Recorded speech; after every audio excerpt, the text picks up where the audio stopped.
İslamga kirish tarixi 1000 yildan oshgan va ishg'oliyatchi Xitoyning temir tirnoqlari ostida turibmi, erkin dunyodagi islom karvoni bilan tang bir sapda mengishga tirishib kelayotgan Uyg'ur xalqidan islomni qanchalik tushunasiz degan bu savolni so'rash ba'zi qarindoshlarga bema'ni tuyulishi mumkin. Ammo bu savolga to'liq javob berishda oddiy musulmonlarla emas, balki o'zini islohotchi va yoki yetakchi deb qarayotganlarimizmi yetarli ma'lumot berolmasligi, hatto ba'zida oshqun, ba'zida pas musulmon obrazini namoyon qilib qo'yishlari bizni yanada o'ylanishga majbur qilmoqda.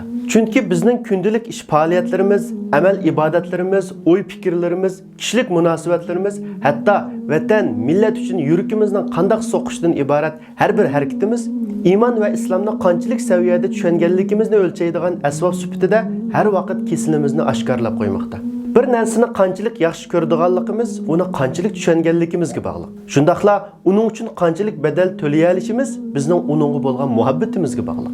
Bu tushunish va uning orqasiga yoshiringan muhabbatning natijasida onalar bolalar uchun qurbonlik bera oladi. Jangchilar vatanni jini bilan qo'g'daydi va himoya qiladi. Kuchlik e'tiqodini qo'g'dash uchun Sumayya roziyallohu anha pak canini Allah'a taslim qilib islomdagi tunji shahid bo'lgan emasmi? İslam'a bo'lgan muhabbati bilan ayni chaqda sahobalar yomg'irdak yig'ayotgan o'qiyalarga o'zlarini qalqon qilib Rasulullohni qo'g'day olgan emasmi? Amaliyotda bu savol o'zimizning chavusini chitqi yeyib, haqiqiy abdi bashirimizni ichib beryotdi. Chunki reallik shuni isbotlaydiki, inson o'zi so'ygan va tushungan shaylar uchun barliqini bag'ishlay oladi. Masalan, bir shirkat qurgan odam iqtisodning muhimligi, hatto uning dunyo siyosatlariga ta'sir qiladigan asosli omillardan biri ekanligini haqiqiy tunugan bo'lsa, uzluksiz tirishidi va tezla taraqqiy qiladi. Bu nuqtani tushunmagan yana biri o'xshash shirkat qurgan taqdirdami, normal odamlardek bir uyning mo'risidan tutun chiqarib o'tib ketishi mumkin.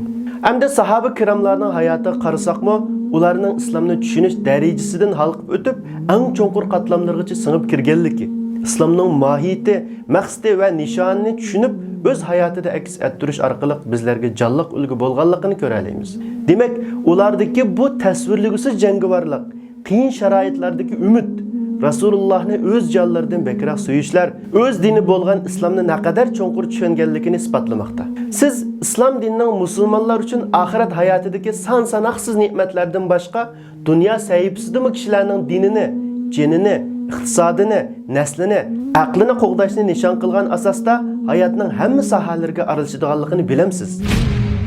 Adab, axloq, yaxshilikqa buyurish, yomonlikdan to'sish, zulmga qarshi turish, qarindoshlik, ota-onaga kuyinish, o'zaro mehr urug'i chechishdan boshlab bütün musulmon jamiyatini bir tan qilish prinsiplarini qanchalik tushunasiz? Yuqorqi prinsip va sifatlar bilan islomning boshqa botil dinlarni allaburun keyinda qoldirganligini bilamsiz. Amaliyotda bu musulmonlarga biladigan bir haqiqat bo'lmasdan, balki vahiy zamonidan boshlabla islom dushmanlari e'tirof qilib kelayotgan bir haqiqat. Shu sababdanmi ular tarixdan buyon islomni ojizlashtirib, vayron qilish maqsadida yeli nayron ishlatib, islomning obrazini xunuklashtirish uchun turli tuman bo'xtonlarni choplab kelmoqda. Siz o'zingizning islomni qanchalik tushunganligini sinab bakmoqchi bo'lsangiz, bu bir qancha savolni so'rab boqing. Birinchi, siz islom dinining Allohga ishonish, namoz, zakot, roza va haj qilishdan iborat 5 darvozasidan o'tib kirgandan keyin har bir ish harakatingizning islom sizdan talab qilgandek bo'lishiga ahamiyat berdingizmi? O'qiyotgan namozlaringiz sizni gunohlardan to'siyotamdi? Toza qiziq g'ayvat qilayotgan vaqtingizda tuyuqsiz bir nashtarning qalbingizga sanjilganligini his qilgan vaqtingiz bormi? Yolg'on ism bilan qarindishingizning ayib nuqsonlarini ijtimoiy taratqularda echib tashlab, toza o'yin qo'yayotgan vaqtingizda ishtiha bilan qarindishingizning go'shini yeyotganligingizni o'ylab baqdingizmi? Ikkinchi, 1400 yil burun siz va bizning to'g'ri aqida, sog'lom e'tiqod ustida tarbiyalanishimiz uchun kuch chiqargan, kechilarini Allohga iltijo qilib, tong'i ulg'an, merojga chiqqanda bizni ulug' Rabbimizning huzuriga kuniga 5 qatim qadam qo'yish sharafiga ega qilgan 5 vaqt namoz hadiyasini elib tushgan payg'ambarimiz Muhammad alayhisalomning sunnatlarini odatingizga aylantira oldingizmi? Yoki payg'ambaringizni masxara qilgan va haqoratlaganlar faqat sizni qo'llaganligi uchun, siz tarafda turganligi uchun sukutda turgan, inkas bildirishdan o'zingizni tatqan vaqtingiz bormi? Uchinchi, o'tmishdagi xatoliklarıngizni eslab, gunohkorlik tuyg'ularingiz qalbingizni chirmab olgan vaqtda Allohning "Men qulim o'ylagandek bo'laman. Agar u meni eslasa, menmi uning bilan birga bo'laman. Agar u meni bir jamoat ichida eslasa, men uni farishtalardan bo'lgan bir jamoat ichida eslayman. Qulim menga bir g'irich yaqinlashsa, men uningga bir gaz yaqinlashaman. Manga bir gaz yaqinlashsa, men uningga bir g'ulach yaqinlashiman. Huzurimga minib kelsa, men uning oldiga yugurib boraman degan so'zni eslab, mehriboningiz Allohga yaqinlashishni tanladingizmi? Yoki jaholat patqoqlarida yashayotgan muhit va buzilgan psixikaning ta'sirida kun sari islomdan yiroqlashib ketyapsiz? 4. Qalbingizning cho'nqur qatlamlariga ko'milib ketgan haqiqiy taqvodor musulmon bo'lish xiyolingiz yanada arzu peti qilib, uni tartib chiqarishga kuchingiz yetmayotgan bir vaqtda darhol Alloh uchun sajdaga yiqilib, ihdinas siratal mustaqim, ey Allohim, bizni to'g'ri yo'lga hidoyat qilgin degan muborak oyati bilan chin qalbingizdan duo qilib baxtingizmi? Ko'nglingiz yerim bo'lganda biror bet Qur'on o'qib, ruhiy holatingizni tanishib baxtingizmi yoki naqshi usul, o'yin tomosha, kino, filmlar xushalliq manbaringiz bo'lib qolayotamdi?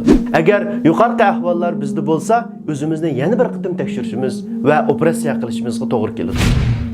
Chunki biz taqlidni asos qilgan va yoki meros qolgan tushunishga emas, balki Alloh tarafidan boshqa jonliqlarga ortiq qilingan aqliy tafakkurimiz bilan to'g'ri tushunchaga ega bo'lishga muhtoj.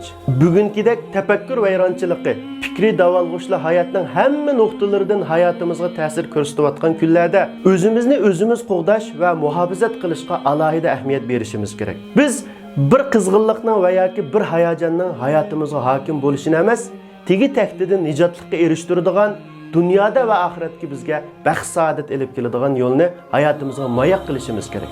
Qani yoshlar, biz o'zimizdan so'rab boqaylik. Biz rostdan haqiqiy musulmonmi?